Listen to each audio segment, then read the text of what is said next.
தோசை வெரைட்டிஸை தான் இந்த வீடியோவில் பார்க்க போகிறோம். மஷ்ரூம் தோசை, எக் மசாலா தோசை, சாதாரணமாக வெஜிடபிள் மசாலா தோசை செய்வோம்.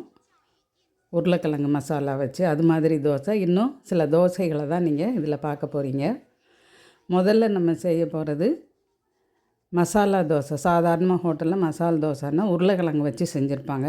அதையே நம்ம ஹோட்டலில் இருக்கிற மாதிரி இல்லாமல் வித்தியாசமாக செய்கிறோம். இந்த மாதிரி ஒரு பாத்திரத்தில் கொஞ்சம் எண்ணெய் விட்டுக்கோங்க, கொஞ்சம் சோம்பு தூள் போட்டுக்கோங்க, வெங்காயமும் கறிவேப்பிலையும் கட் பண்ணி போட்டுக்கோங்க, கொஞ்சம் இஞ்சி பூண்டு தட்டி போட்டுக்கலாம். இது எல்லாத்தையும் நல்லா வதக்கி விட்டுக்கலாம். கொஞ்சம் தேவையான அளவு உப்பையும் சேர்த்துக்கோங்க. சேர்த்துட்டு இது வதங்கி வந்த உடனே தக்காளி கொஞ்சம் ஒரு பாதி தக்காளி போதுமானது, அதை மட்டும் போட்டு வதக்கிக்கோங்க. கொஞ்சமாக மல்லித்தூள், கொஞ்சம் மிளகாத்தூள் காரத்துக்கு, கைப்பிடி அளவு மட்டும் தண்ணி தெளித்து இதை நல்லா வேக வச்சு எடுத்துக்கோங்க. இதில் நம்ம வேக வச்ச உருளைக்கிழங்க கலந்து விட்டுக்க போகிறோம். இப்போ ஹோட்டலில் மசாலா தோசைன்னா பூரி மசாலாவுக்குள்ளே மசாலாவை வச்சு கொடுப்பாங்க. நீங்கள் இந்த மாதிரி ஒரு வித்தியாசமான மசாலாவை செய்து சாப்பிட்டீங்க அப்படின்னு சொன்னால் அது டேஸ்ட்டே நல்லாயிருக்கும். சைட் டிஷ் கூட தேவைப்படாது. இந்த மாதிரி மசாலா ரெடி பண்ணிக்கோங்க. தோசை மாவை இந்த மாதிரி ஒரு தோசைக்கல்லில் ஊற்றிட்டு அதை திரும்ப கொஞ்சம் பிரட்டி போட்டுக்கோங்க. இன்னும் நல்லா வெந்திருக்கணும் தோசை. அதுக்காக ஒரு 30 செகண்ட்ஸு திருப்பி போட்டு வெந்தால் போதும். இந்த மசாலாவை நல்லா ஸ்ப்ரெட் பண்ணி இப்படி ஃபோல்டு பண்ணி எடுத்து வச்சிட்டிங்கன்னா மசால் தோசை ரெடி ஆயிடும். அடுத்தது முட்டை தோசை எப்படி சுடுறதுன்னு பார்க்கலாம். வீட்டில் தோசை மாவு இருந்தால் நம்ம விதவிதமாக செஞ்சு பார்க்க முடியும். இந்த மாதிரி தோசை ஊற்றிக்கோங்க. ஒரு முட்டையை இதில் நல்லா உடச்சி ஊற்றிட்டு அந்த வெள்ளை கருவை நல்லா ஸ்ப்ரெட் பண்ணி விட்டுருங்க. மஞ்சள் கரு இப்படியே இருக்கட்டும். இதில் கொஞ்சம் மிளகுத்தூள் தூவிக்கோங்க. இப்படி ஹாஃப் பாயில்டாக சாப்பிடணும், புல்சை மாதிரி சாப்பிடணும்னு நினைக்கிறவங்க இப்படியே எடுத்து வச்சுக்கலாம். நல்லா வெந்து சாப்பிடணும் அப்படின்னு நினைக்கிறவங்க இதை இந்த மாதிரி திரும்பவும் திருப்பி போட்டு அந்த முட்டை நல்லா வெந்ததுக்கப்புறமா எடுத்து வச்சு ஒரு தக்காளி சட்னி அல்லது தேங்காய் சட்னி வச்சு நீங்கள் சாப்பிடலாம். அடுத்து பார்க்க போகிறது மஷ்ரூம் தோசை. இதுக்கு முதல்ல கிரேவி ரெடி பண்ணுறதுக்கு ஒரு தக்காளி, இஞ்சி பூண்டு, கறிவேப்பிலை, வெங்காயம் இதெல்லாம் எடுத்து வச்சுருக்கிறேன். இந்த மஷ்ரூம் வந்து 2 விதமான மஷ்ரூம் இருக்குது. நான் ஆயிஸ்டர் மஷ்ரூம் யூஸ் பண்ணியிருக்கிறேன். நீங்கள் பட்டன் மஷ்ரூம் வேணும்னாலும் இதே மாதிரி செஞ்சுக்கலாம். வெண்ணெய் கொஞ்சம் எடுத்து போட்டுக்கோங்க ஒரு பாத்திரத்தில்.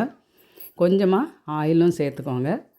பட்டை, கிராம்பு, ஸ்டார் பூவை கொஞ்சம் தட்டி இது மாதிரி போட்டுக்கோங்க. கொஞ்சம் சோம்பு தூளும் இதில் சேர்த்துக்கோங்க.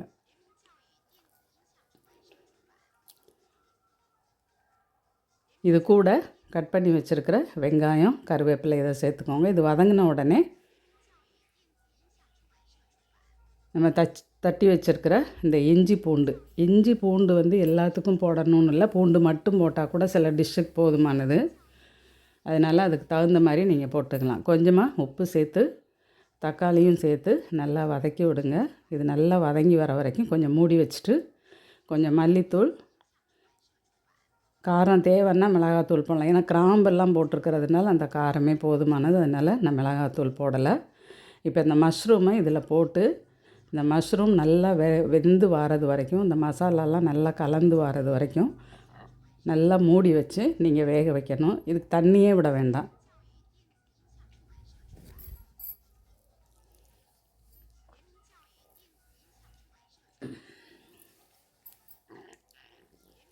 கடைசியாக இந்த மாதிரி மல்லித்தழையை தூவி இறக்கி வச்சுருங்க. இந்த மசாலாவை நீங்கள் தோசையில் போட்டு மஷ்ரூம் தோசைன்னு நீங்கள் எடுத்து கொடுத்தீங்கன்னா கடையில் கிடைக்கிற மாதிரியே இந்த மஷ்ரூம் தோசை இருக்கும். பழையபடி தோசையை ஊற்றிக்கலாம். ஆயில் ரொம்ப விடணும்னு அவசியம் இல்லை. சும்மா தெளித்த மாதிரி ஒரு 1/2 டீஸ்பூன் அளவு விட்டிங்கனாலே போதுமானது. திருப்பி போட்டுக்கோங்க. ஒரு 30 செகண்ட்ஸ் இருந்தால் போதும். எடுத்து இப்போ அடுப்பை சிம்மில் வச்சுக்கிட்டு நீங்கள் மசாலாவை போடணும். இல்லைனாக்கா தோசை கருகிரும்.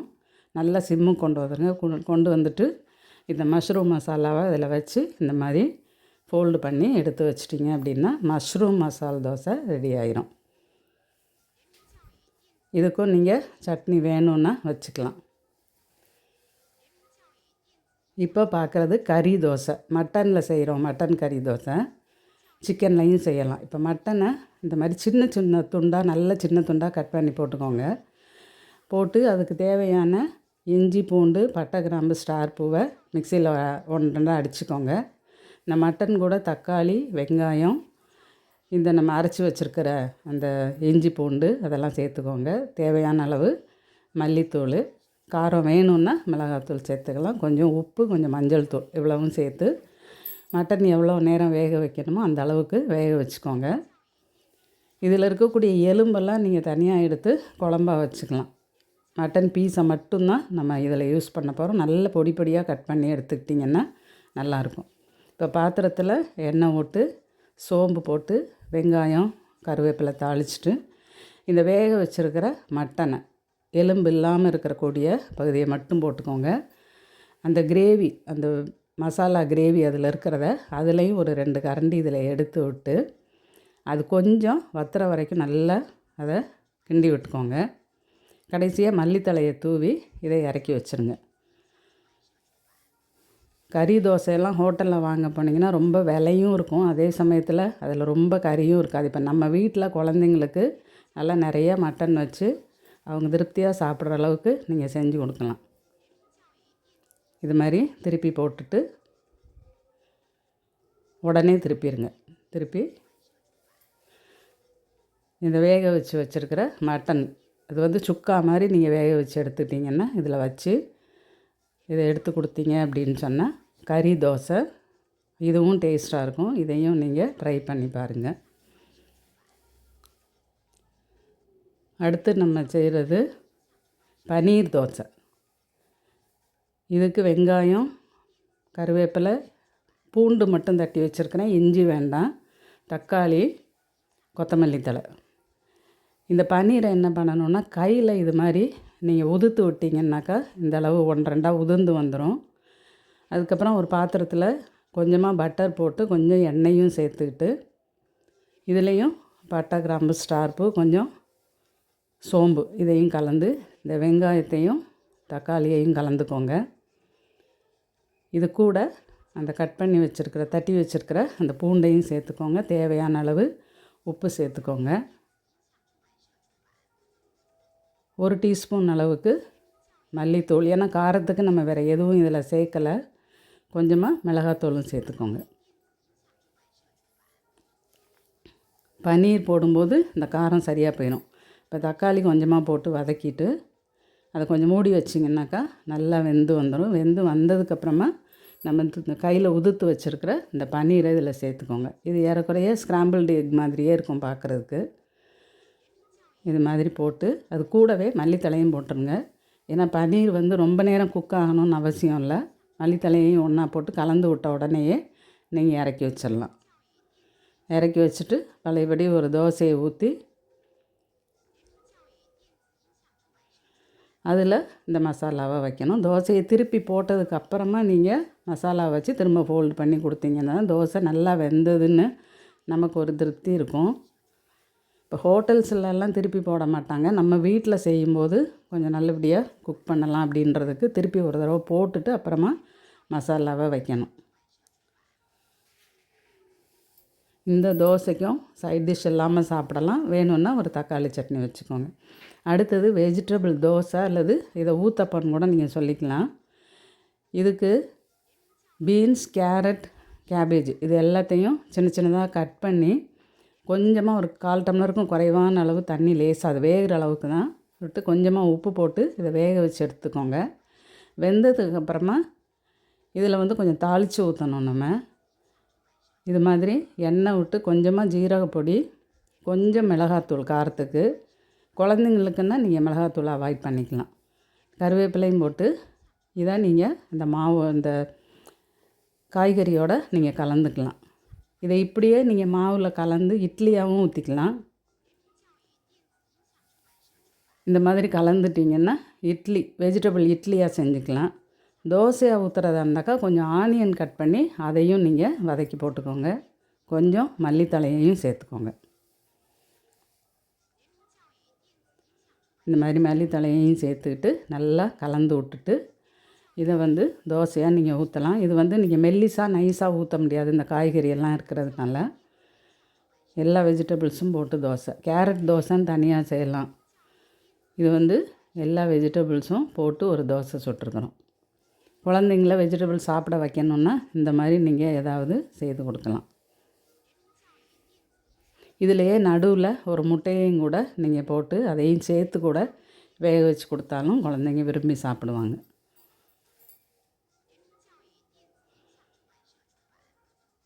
குழந்தைங்க நல்லா சாப்பிடணும்னு நினச்சா நம்ம இந்த மாதிரி விதவிதமாக செய்து கொடுக்கலாம்.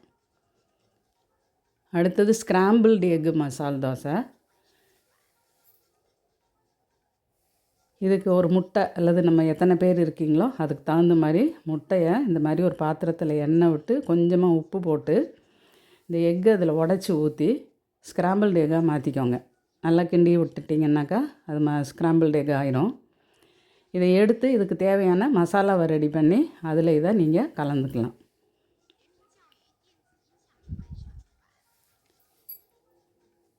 இந்த மாதிரி கொஞ்சம் பொடி பொடியாக வர மாதிரி பண்ணிக்கோங்க. அப்புறம் பாத்திரத்தில் எண்ணெய் விட்டு கொஞ்சமாக இதுக்கு சீரகத்தூள் மட்டும் போட்டால் போதும். வேறு எந்த மசாலா பொருளும் வேண்டாம்.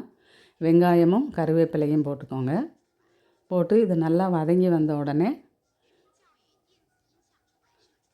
கொஞ்சமாக உப்பு, கொஞ்சம் தக்காளி, அதையும் நல்லா வதக்கி விட்டுக்கோங்க. இதுக்கு பூண்டு வேண்டாம். நம்ம இந்த முட்டையோட ஸ்மெல் எடுக்கணும் அப்படின்னா அதுக்கு நம்ம மெயினாக யூஸ் பண்ண வேண்டியது மிளகு பொடி. கொஞ்சம் மிளகாத்தூள் மட்டும் போட்டிருக்கிறேன். ரொம்ப கொஞ்சமாக போடுங்க, 1/4 டீஸ்பூனுக்கும் கம்மியாக, இந்த கலருக்காக.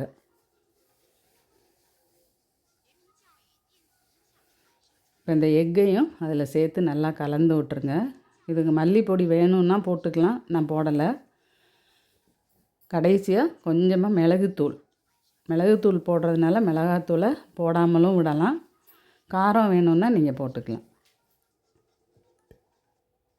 மல்லித்தழையையும் கடைசியில் இந்த மாதிரி தூவி இறக்கிட்டு தோசைக்கல்ல ஒரு தோசையை ஊற்றி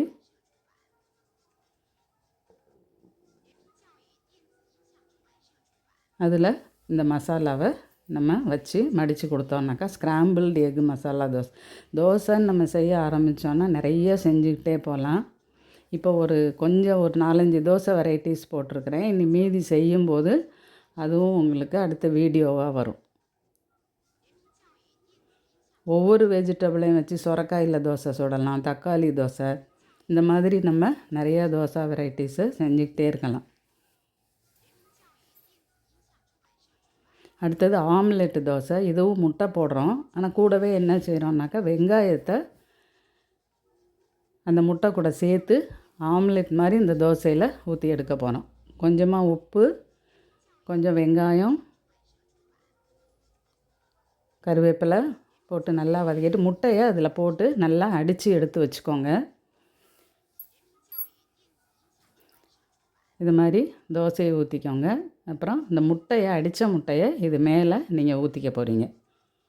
தோசையை திருப்பி விடும் முன்னாடியே அந்த முட்டையை நீங்கள் ஊற்றிக்கலாம். அதுக்கப்புறமா அதை திருப்பி விட்டுக்கலாம்.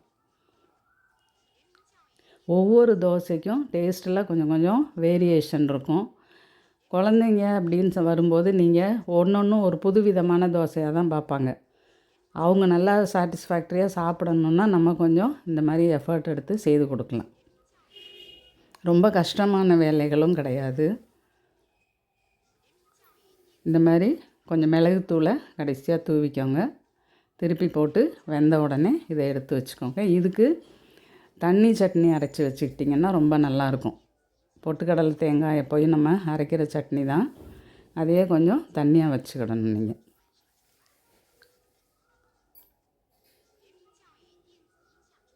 இந்த சட்னிக்கு தேங்காய், பொட்டுக்கடலை, ஒரு மிளகாய் வத்தல் போட்டிருக்கிறேன், பச்சை மிளகாய்க்கு பதிலாக பூண்டு, கொஞ்சமாக உப்பு சேர்த்து இதை நல்லா மிக்சியில் அரைச்சிட்டு கடுகு கருவேப்பிலை தாளித்து கொட்டிக்கோங்க. தண்ணி உங்களுக்கு எந்த அளவுக்கு தண்ணியாக இருக்கணும்னு நினைக்கிறீங்களோ அந்த அளவு தண்ணி சேர்த்துக்கலாம். இப்போ கடைசியாக வேக வச்ச முட்டையில் ஒரு மசால் தோசை நம்ம செய்ய போகிறோம். 2 முட்டையை எடுத்துருக்கிறேன். நீங்கள் இருக்கிற மெம்பர்ஸுக்கு தகுந்த மாதிரி முட்டை எடுத்துக்கலாம். அதை நல்லா வேக வச்சுட்டு இந்த மாதிரி பீஸாக கட் பண்ணி எடுத்துக்கோங்க. இதுக்கும் நீங்கள் ஸ்க்ராம்பிள்டு எக்கில் முட்டை தோசை சுடுறதுக்கும் டேஸ்ட்டு கண்டிப்பாக டிஃப்ரென்ஸ் இருக்கும். நீங்கள் ட்ரை பண்ணி பாருங்கள். இது மாதிரி கட் பண்ணி எடுத்து வச்சுட்டு ஒரு பாத்திரத்தில் எண்ணெய் விட்டு கொஞ்சமாக சோம்பு தூள் போட்டுக்கோங்க. வெங்காயம், கறிவேப்பிலை அதையும் பொடி பொடியாக கட் பண்ணி போட்டுக்கோங்க. நீங்கள் வந்து பட்டை கிராம்பு சேர்க்குறதா இருந்தாலும் சேர்த்துக்கலாம். நான் சேர்க்கலை.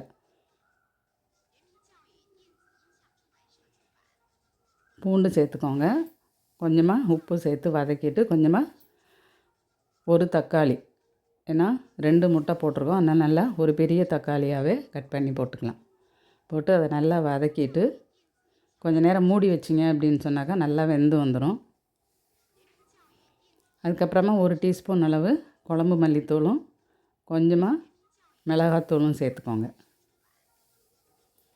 சேர்த்து அதையும் சேர்த்து நல்லா கலந்து விட்டுருங்க. கொஞ்சம் அளவாக ஒரு 1/4 டம்ளருக்கும் குறைவான அளவு தண்ணி வச்சு இது கிரேவி மாதிரி வர மாதிரி பார்த்துக்கோங்க. ஏன்னா எக்கு அந்த யோக்கை நீங்கள் சேர்க்கும்போது இது கெட்டியாகும். அதுக்காக கொஞ்சமாக தண்ணி ஊற்றிருக்கிறேன். இப்போ இதை வந்து நல்லா கிண்டி விட்டு கொஞ்சமாக கடைசியில் மிளகுத்தூள் சேர்த்துக்கோங்க. மிளகுத்தூள் சேர்க்கும்போது மிளகாத்தூள் வேண்டான்னா நீங்கள் அதையும் கூட விட்டுறலாம்.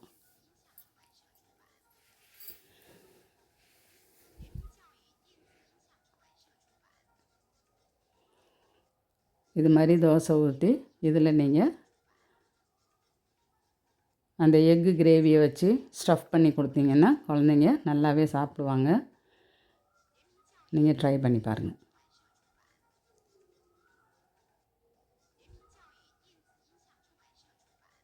அடுப்பை சிம்மில் வச்சுக்கிட்டு தான் நீங்கள் இந்த மசாலாவை அதில் ஸ்ப்ரெட் பண்ணணும். இல்லைன்னா தோசை கருகி போயிடும்.